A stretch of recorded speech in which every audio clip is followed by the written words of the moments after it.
So one question I mentioned about how it's my opinion the jhana practice ended up morphing into Chan and Zen traditions, or at least that was part of it, and kind of why did the jhana practice get de-emphasized in Zen?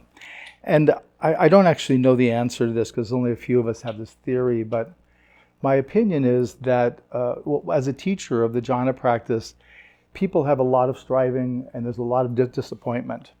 So I think the teachers began pulling back some of the fruits of the practice so people wouldn't get so wound up on getting jhana.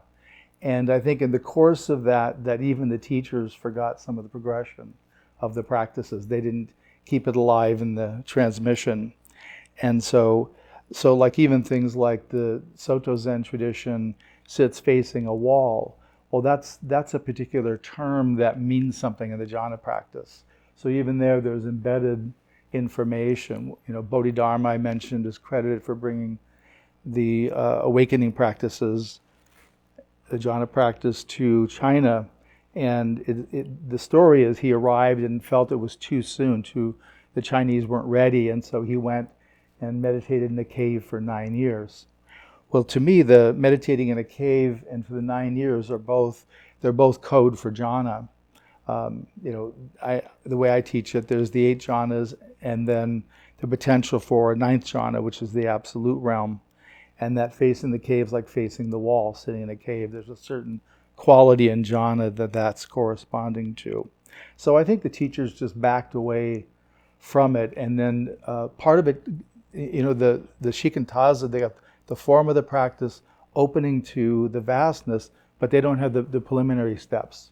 So people are just intended to sort of find their own way to that. So I think that's how that developed.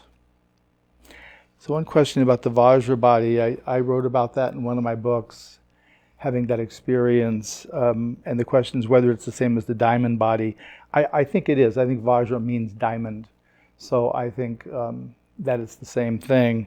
I found when I experienced it, there were a few teachers who had the experience I was able to work with, but that there was very little in the literature and nobody knew much about it. So that's why I included some about it, because I'm trying with my teaching to not keep things hidden, to try to be transparent about some of these things that are real, that actually happen. Yeah, it's interesting, watching you all do the 4 elements practice, because my anticipation was that it was going to progress along normal Theravadan stages through access, concentration, then the development of the crystal body, and then potentially seeing our body as Kalapas. And it really didn't go that way. And what happened was it sort of made a turn, and everybody ended up having more contact with no self and the absence of the absolute, and more landing there than in the impermanence of the Kalapas. So that was interesting to see. I'm not sure if that's from my influence or whether just as a group that's what happened, but it was an interesting development. I mean, it still had a similar impact in terms of seeing the self not as solid. So that was beneficial. But anyway, I just was curious and going to mention that's something I observed in the retreat.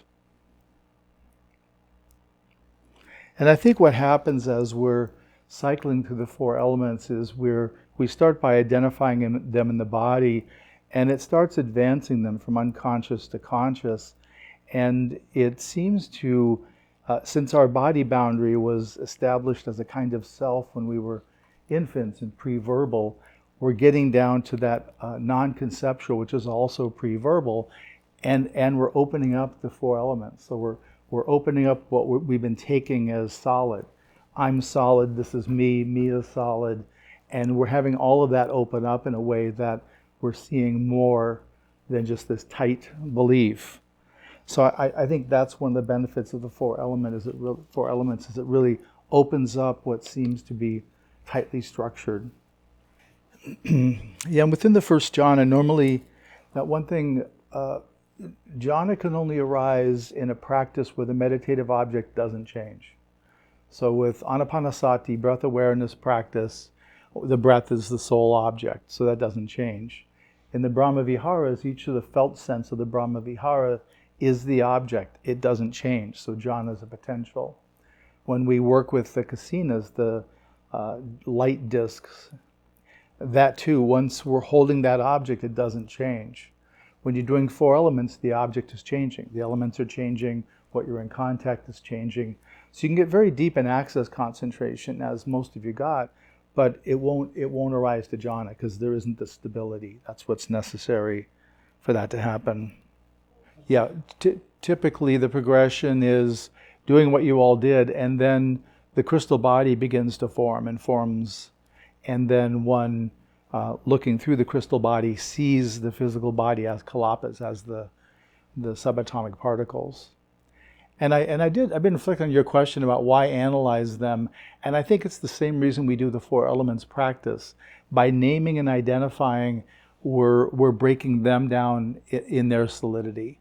So I think it's another practice to introduce impermanence even to the kalapas. That's my theory. Yeah. And the crystal body, the crystal body looks exactly like you in every way, but it's crystal. The Vajra body does not look like you at all. It's what I saw was just a kind of a rounded, sort of orb-like crystal. It wasn't a miniature of me. No, because the Vajra body is a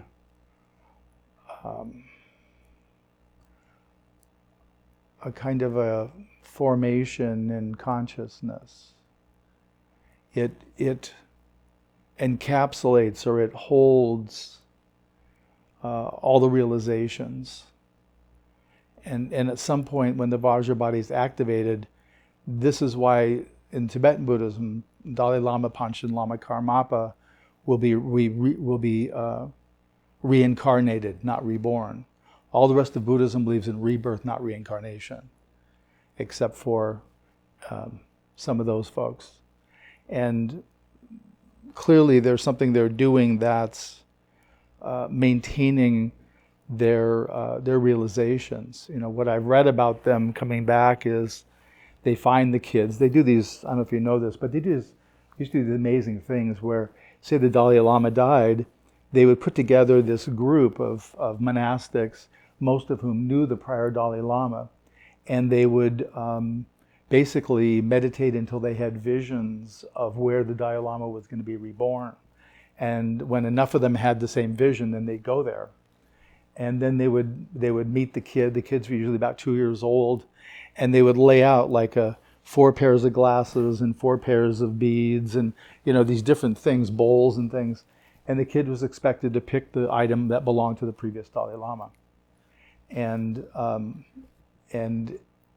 in some cases, they've even recognized people. You know, oh yeah, you and I practiced 4 elements. I remember that, you know, and things like this. I mean, stuff that's way beyond just suggestive aspects. And I'm told those kids, once they learn the practices, they really accelerate pretty quickly. So I think they're tapping into the consciousness that holds that prior life realization, and then it sort of opens up more quickly than someone learning it from zero. That's my thought on it. I think the Vajra body is similar, but you know, I don't exactly know, because again, there's not much discussion of it. And the diamond body, I don't know a lot about. Is that Tibetan Buddhism? No. I think diamond body, Vajra body use the term to mean the same thing, but maybe someone uses it different. I don't know. Yeah. Yeah, I think they'll be particular to each person in some ways, but it's kind of like once you've seen the unconscious structure of the body and the identity in the body, once that's opened, it doesn't quite get as tight again. You know, it's like, again, the scaffolding of the building, it's apart, and as it begins to reform, it doesn't always form exactly the same. It doesn't form as tightly. There's always some space. So the personal sense of who you take yourself to be will probably be different. There'll be less confidence in the solidity of me as a physicality. And the 4 elements in terms of practice, in terms of life, you will begin to see the 4 elements are in the world. Not all the time, but periodically you'll realize, oh yeah, look, there's hardness and smoothness or whatever it is. And part of it is we're paying attention to the building blocks, and that automatically softens the concept of this is real to this is real, and in 200 years it's going to be dust. There's no way it's going to be anything else. So that's part of the reality we're seeing is conditioned reality is going to end. That's considered part of the dukkha, the suffering. Doesn't mean you can't have an enjoyable life and have pleasurable things happen, but those end too. So the idea is just being aware of all that. It's supposed to motivate us towards orienting toward things that don't disintegrate, don't go away. Yeah. Well, I've heard teachers say that karma is reborn, which makes sense to me that it would need to still be resolved. But I do think there's more too. I mean, I've had students come along, and I was teaching a practice that hadn't been taught before, and they knew aspects of the advanced application of it. And it's not in writing in English anywhere, and they've never done it before. So to me, that indicates past life knowledge. And I've had, really specific information they've known. And so I do, and I've had some past life recall that I didn't investigate, but it was really useful. I got some practice tips from prior lifetimes, and that was really useful. So I do believe in rebirth. I think it makes sense to me that we go and at some point when the conditions are ripe, then there's that life is born again. The Theravadins have two theories. One is there's an out-breath at the same, out-breath, in-breath. So the whatever is reborn is like, dies here and is reborn in Kathmandu and, in a snap. And the other is that it actually inhabits the fetus fairly early on. And so there's two schools of thought about that in Theravada Buddhism. Yeah, I don't think anybody else actually weighs in on it in that way. And Zen, they don't talk much about rebirth and some of that. Yeah, maybe wise.